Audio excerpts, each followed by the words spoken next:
And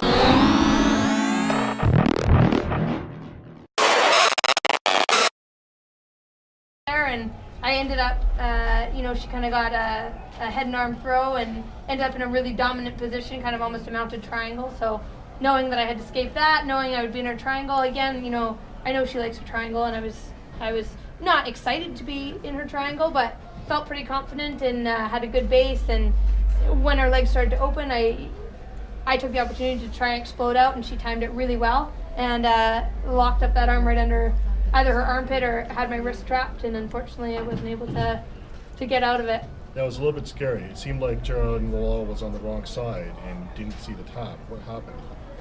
Yeah, he was on the wrong side and didn't see the tap. I mean, was it just like, were you hurt? Did you manage to get out of it fine? Did you verbally tell him, hey, pay attention?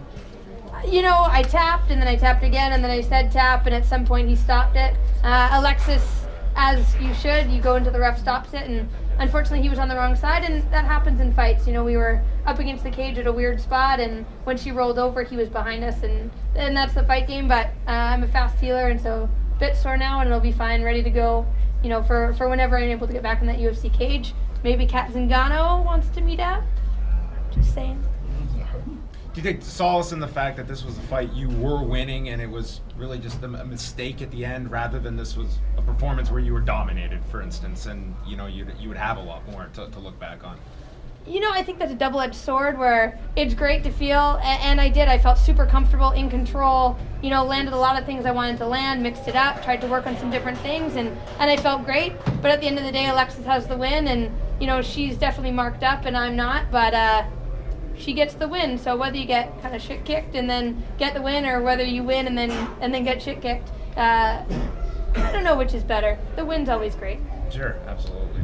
You mentioned, Kat Zingano is already on the top of your mind at this point. Do you feel that, having so many fighters, they'll be asked afterwards, who would you like to fight next? And it's simply whoever Joe Silva wants me to fight. And people essentially become wallflowers. You're saying, hey, I know what fight I want, and it's going to keep you in that conversation and get you right back into a top fight with another woman at 135 pounds.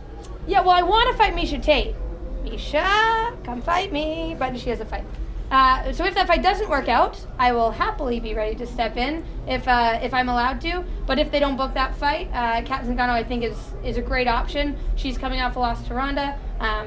Clearly I'm coming off a loss to Alexis that I should have done better in myself. But that fight together is going to be a great fight, and the fans are going to get hyped about it. I'm going to get hyped about it, and hopefully Kat will get hyped about it. Who wins that fight between Miesha Tate and Jessica Eye? Oh, I thought you were going to say between Kat Zingano and me, and I was going to say, hello, me. I can ask you that as well. Me, I win. Miesha Tate, Jessica Eye, I do think it's a tough fight to call. I think that Miesha will probably pull it out, but Jessica Eye will probably try to play on the outside of the game and kind of fluster Miesha a little bit on being on the outside. Strangely, Alexis Davis said that she'd like to fight Miesha Tate as well, so it seems like you're competing with her in that too. Who doesn't want to fight Miesha Tate? She's fun to punch in the face. That's all there is to say. So, with the division being a growing division and so many new girls coming into it, are you now in the position where people are looking at you? Are you now a target for people that are trying to make their name and get themselves in a conversation? I hope so. Call me out. Get me in a conversation. I'm here. Do you foresee a fourth fight down the road with Alexis Davis before it's all said and done? If you get that call and Alexis Davis somehow a year and a half from now ends up, they want to make a fourth fight, what would your reaction be? Well, it's not my decision really. I mean, I guess so, but we've done it too. I've won. She won the one. I didn't think we'd get the third fight. I didn't think we would either. So fourth, maybe down the road, based on the fact that I've won two, she won one. This could be MMA's best of 7.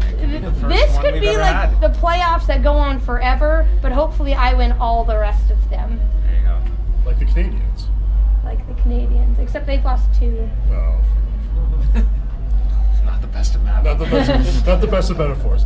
But would you fight her just as a fight or only for a belt at this point? Because you've already fought her 3 times. I mean, you always want to avenge a loss, especially when you feel like you did really well, and she capitalized on something that she did well. I did a mistake, and she capitalized. That being said, once someone wins, they've won, unless it's for something big. It seems silly to kind of keep going back to the same pot over and over again. You're kind of swirling in circles.